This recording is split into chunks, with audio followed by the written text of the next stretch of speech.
नमस्कार, आप सबका स्वागत है मैथ्स के इस प्रैक्टिस सेशन में। तो विद्यार्थियों, आज के सेशन में हम सब सीजीएल, सीएचएसएल और एमटीएस के प्रीवियस ईयर क्वेश्चन की प्रैक्टिस करेंगे, जिसमें पहला क्वेश्चन आपकी स्क्रीन पर दिख रहा होगा। 1/2 का होल क्यूब प्लस 1/3 का होल क्यूब माइनस 5/6 का होल क्यूब। देखिए, सबसे पहले मैं आप सभी को ये बताना चाहता हूँ कि ये बहुत बेसिक अप्रोच का क्वेश्चन है, और अगर बेसिक तरीके से इसको लगाएंगे तो बहुत ही क्रिटिकल हो जाएगा। फॉर एग्जाम्पल आप देखिए, अगर इसे हम लोग सॉल्व करें तो 5 का क्यूब कितना होगा 125, 6 का क्यूब कितना होगा 216, और अगर एलसीएम लेंगे तो ये क्वेश्चन बहुत ही क्रिटिकल हो जाएगा।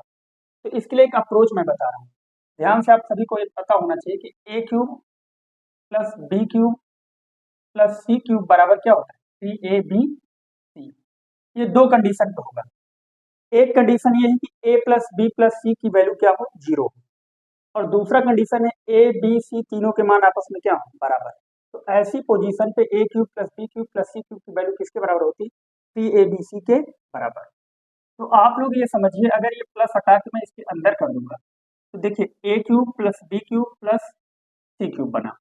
और जांच के लिए हम क्या करें, इन तीनों का अगर हम सम करें तो देखिए एक आएगा 1/2 प्लस 1/3 माइनस 5/6। अब आप इसका जब सम करेंगे तो इसकी वैल्यू कितनी होगी 0। इस हिसाब से इस पर हम 3abc का क्या लगा सकते हैं, कॉन्सेप्ट लगा सकते हैं। तो 1/3, देखिए ध्यान से, 3 इंटू 1/2 इंटू 1/3 इंटू माइनस 5/6, ये इसकी क्या होगी वैल्यू होगी। 3 से 3 कैंसिल होगा, माइनस 5/12। ऑप्शन नंबर आपका सेकेंड सही। देखिए, ये बेसिक अप्रोच से आप करेंगे तो बहुत ही कैलकुलेटर होगा, लेकिन मैंने मल्टीपल अप्रोच लगा के डायरेक्ट इसको हमने क्या किया, सॉल्व किया। तो इसका आपका एक मिनट, बी ऑप्शन आपका सही है। सेकंड क्वेश्चन पर चलते हैं। सेकंड क्वेश्चन सीडीएस 2023 का पूछा हुआ है, ध्यान से समझना है आपको। क्वेश्चन है एक्स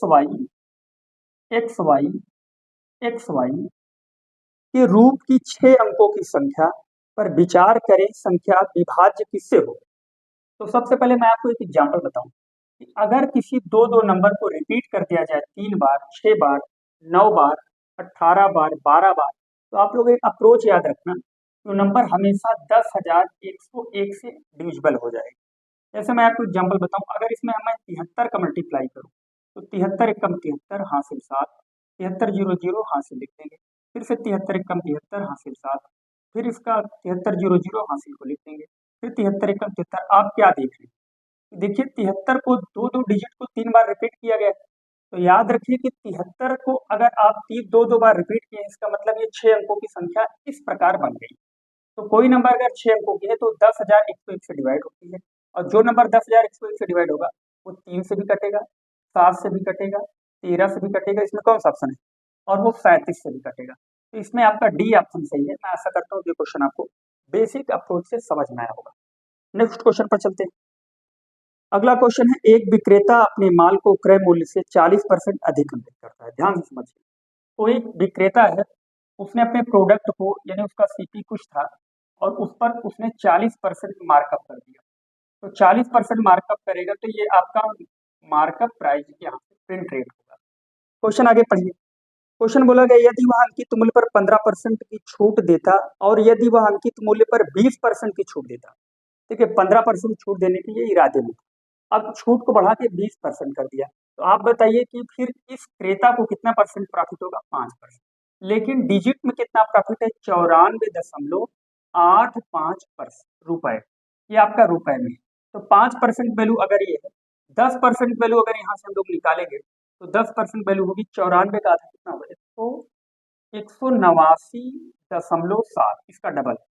अब ध्यान से देखिए, 100% वैल्यू निकालेंगे तो 0 हट जाएगा, इसका मतलब आपका जो मार्कअप प्राइस आ गया वो आपका 1897। लेकिन आपको ये पता होना चाहिए कि 40% की जो फ्रैक्शन वैल्यू होती है वो 2/5 होती है। अगर आपका सीपी 5 है तो मार्कअप कितना होगा, 7 होगा। ये 7 का कितना गुना है, तो 273 गुना है। तो आप सीपी का भी कितना करेंगे, 273, सॉरी 273 नहीं, सॉरी 271 गुना। तो सीपी का भी आप 271 गुना करेंगे, 5 एकम 5, 5 सती 35, 5 दूनी 10, 3 13। ऑप्शन नंबर आपका कौन सा सही है, सी ऑप्शन सही है। 1355 इस प्रश्न का क्या होगा, आंसर होगा। मैं आशा करता हूँ कि ये क्वेश्चन आपको बेहतरीन तरीके से समझ में आए। कॉपी कर लीजिए। नेक्स्ट क्वेश्चन आपकी स्क्रीन पर दिख रहा होगा। एक सिविल ठेकेदार ने 600 दिनों में 3 किलोमीटर की दूरी का एक ओवरब्रिज बनाने की योजना बनाई। इस उद्देश्य के लिए उन्होंने 90 श्रमिकों को नियुक्त किया। 200 दिनों के काम के बाद यह देखा गया कि पुल का केवल 0.5 किलोमीटर भाग ही पूरा हुआ। कार्य कार्य को समय पर पूरा करने के लिए कितने अतिरिक्त कर्मचारियों की आवश्यकता होगी? ये सीजीएल 2022 का क्वेश्चन है। 600 कर्मचारी काम पर लगाने का प्लान किया गया था और रोड को बनाने में कितने दिन लगाना था उसको? सॉरी, 600 दिनों में इस रोड को क्या करना था? बनाना था। और रोड का जो वर्क था वो 3 किलोमीटर। तो उसने सबसे पहले 2 सेक्शन में मजदूरों को लगाया। पहले सेक्टर में उसने 90 मजदूर लगाए। तो याद रखिए, ये क्वेश्चन अगर आप ध्यान से पूरा पढ़ेंगे तो ये इस कॉन्सेप्ट पर है, M1D1 बटे W1 बराबर M2 D2 बटे W2। तो फर्स्ट ऑफ ऑल उसने 90 वर्कर को पुल बनाने के लिए अप्लाई किया और ये सब 200 दिनों तक क्या करती है? काम करती है। यानी D1 का मान कितना है? 2। 90 वर्कर जब 200 दिन काम करते हैं तो रोड का 0.5 किलोमीटर रोड को कंप्लीट करते हैं। अब ये जो रोड बची है, ये कितना बची है? तो आप बोलेंगे 2.5 किलोमीटर रोड अभी बची। इसको एक्स वर्कर काम पर अप्लाई कर दिया गया। अब उसके पास बचे कितने दिन है? 400 दिन। तो इसे हम सॉल्व कर लेंगे। ये दशमलव से आपका ये दशमलव गायब होगा। 200 दूना 400 और ये आपका काटेंगे तो कितनी बार जाएगा? 5 बार। और इसे मल्टीप्लाई करेंगे, यहाँ से काट 9 बचे 45, 450। 450 में अगर हम 2 से भाग करें तो 225 होगा। यानी 225 अभी भी वर्कर काम कर रहे हैं। क्वेश्चन में ये नहीं पूछा गया। क्वेश्चन में पूछा गया है कि कार्य को समय पर पूरा करने के लिए कितने अतिरिक्त कर्मचारी की आवश्यकता पड़ेगी। देखिए 90 कर्मचारी तो शुरू से लगे थे, तो ये जो 225 हैं उनमें 90 इनरोल रहेंगे, लेकिन कितने मजदूरों की आवश्यकता, कितने मजदूरों को बढ़ाया गया है? तो आप क्या करिए, इसमें से 90 माइनस करें तो कितना होगा? 5 और ये हो जाएगा आपका 3। 135 मजदूर अभी वर्क कर रहे हैं। ठीक है, मतलब अतिरिक्त लगाए गए। मैं आशा करता हूँ कि ये क्वेश्चन आपको बेहतर तरीके से समझ में आया होगा। अब चलते हैं हम लोग नेक्स्ट क्वेश्चन पर।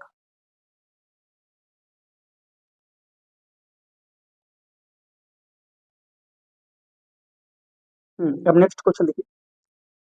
ए बी को 1500 किलोमीटर की दौड़ में 10 सेकंड की शुरुआत देता है। जानते क्या है? ए को ये बोला गया कि भाई तुम 10 मिनट पहले चल दो, 10 सेकंड पहले चल दो, मैं बाद में 10 सेकंड बाद अपना मूव करूंगा। ए को 1500 मीटर ए बी को 1500 मीटर की दौड़ में 10 सेकंड की शुरुआत देता है और दोनों एक ही समय में दौड़ पूरी करते हैं। यदि बी की गति 6 मीटर प्रति सेकंड है तो ए द्वारा दौड़ पूरी करने में कितना समय लगेगा? मिनट में बताना। ध्यान से समझिए। जो आपका बी है वो 6 मीटर पर सेकंड की स्पीड से दौड़ रहा है और 1500 मीटर वो कवर करना चाहता है। कितने की स्पीड में दौड़ रहा है? तो आप बोलेंगे 6 मीटर पर सेकंड। अगर इसे हम डिवाइड करेंगे कितनी बार जाएगा? आपका 6 दूनी 12 और यहाँ से 6 पंचे 30, 250 सेकंड, 250 सेकंड तक बी दौड़ा। तो भैया जानते हैं पूछा गया ए द्वारा दौड़ पूरी करने में कितना समय या कितना समय लिया गया मिनट में बताना। तो भैया 10 सेकंड वो पहले चल दिया था, 10 सेकंड इसको और कम लगे, यानी 240 सेकंड लगे। और 240 सेकंड लगने कितने मिनट के बराबर होगा? तो आप बोलेंगे 4 मिनट के बराबर। तो इसमें ऑप्शन नंबर आपका सही है, बी नंबर सही है। कॉपी कर लीजिए। अगला क्वेश्चन है, राजू की आय मंजू की आय से 25% अधिक है। तो ध्यान से समझिए, इधर राजू इधर मंजू। राजू की आय मंजू से 25% अधिक है। आप सबको पता होना चाहिए 25% जो फ्रैक्शन वैल्यू होती है वो 1/4। अगर मंजू की आय 4 है तो राजू की आय 5। क्वेश्चन में बोला गया राजू की आय में 25% वृद्धि कर दी जाए। अगर राजू के इनकम में 25% का ग्रोथ कर दिया जाए और मंजू की आय में 40% का ग्रोथ कर दिया जाए, तो देखिए 40% को ब्रेक करके 40% प्लस 15% लिख सकते हैं, क्योंकि डेविएशन मेथड इन दोनों को अगर सेम कर लेंगे तो आसान होगा, या तो आप इसको 40 माइनस 15 कर लीजिए, तभी आपका इसी तरीके से हो जाएगा। 40% किसमें, मंजू की आय में 40% वृद्धि होती है, तो उनकी संयुक्त आय में कितने प्रतिशत की वृद्धि होगी। देखिए ये जो बचा है इसी ने एक्स्ट्रा लाया, तो ओवरऑल 25% तो होगा ही होगा, बट ये 15 चौका 60% एक्स्ट्रा हो जाएगा, और इस 60% को हम 5 4 9 में इक्वली डिवाइड कर देंगे। देखिए इसमें कौन सा ऑप्शन है भाई, पहला ऑप्शन इतना तो 51 जाएगा नहीं, तो ये 22 से तो कभी कम तो होगा नहीं, क्योंकि ऐड कर रहे हैं हम लोग, तो आपका ये आपका बी ऑप्शन सही हो जाएगा, 31.67%। देखिए कैलकुलेशन करने को आवश्यकता नहीं, क्योंकि ऑप्शन इस तरीके से दिए हैं, यहाँ पे बी ऑप्शन आपका क्या है, सही है। ऐसा करते हो ये क्वेश्चन आपको बेहतर तरीके से समझ में आएगा। अब चलिए नेक्स्ट क्वेश्चन पर। हाँ, अगला क्वेश्चन बहुत ही बेहतरीन क्वेश्चन है। यदि x माइनस 3 बराबर माइनस 1, ध्यान से समझिए, क्वेश्चन है x इंटू एक्स माइनस 3 बराबर -1 है, तो x की power 5 into x square minus 7 into x cube minus 18 की वैल्यू आपको बताना। बहुत ही बेहतरीन कॉन्सेप्ट मैं आपको बता रहा हूँ। अगर कहीं लिखा हुआ x की पावर n प्लस 1/x की पावर n, तो हमेशा याद रखना कि x की पावर n इंटू एक्स की पावर n माइनस k की जो वैल्यू होगी, क्या क्वेश्चन है, माइनस k की जो वैल्यू होगी वो हमेशा होगी -1, और x की पावर n माइनस 1/x की पावर n, अगर हम इस तरीके से लिखते हैं x की power n into x power n minus k, इसकी वैल्यू हमेशा क्या होगी, +1। अब क्वेश्चन में क्या पूछा गया आपसे, क्वेश्चन में पूछा गया x power 5 plus x square minus 7 x square minus 18 का मान बताइए। देखिए जो 5 लिखा हुआ है ना, इसे दो पार्ट में डिस्ट्रीब्यूट कर लेंगे आप लोग, एक्स स्क्वायर इसके साथ ही x square into x square minus 7 into जो एक्स, देखिए स्क्वायर यहाँ दी, क्यूब बचा इसको दे दीजिए, तो ये हो जाएगा x cube into x cube minus 18। आप ध्यान से समझिए, अगर इसे हम अच्छे तरीके से लिखना चाहें तो क्या लिख सकते हैं, एक्स इंटू, देखिए एक्स का मल्टीप्लाई करेंगे तो एक्स स्क्वायर होगा, अगर इस एक्स को इधर भेजें एक्स माइनस 3 उधर जाएगा तो हो जाएगा -1/x, इधर लाएंगे तो एक्स प्लस 1/x बराबर क्या हो जाएगा 3। तो आप जांच करके देखेंगे 3 त्रिक का 9, 9 में से हो जाएगा 7, और देखिए के क्यूब प्लस -3 के 3 का क्यूब 27, 27 में से आपका 9 जाएगा 18।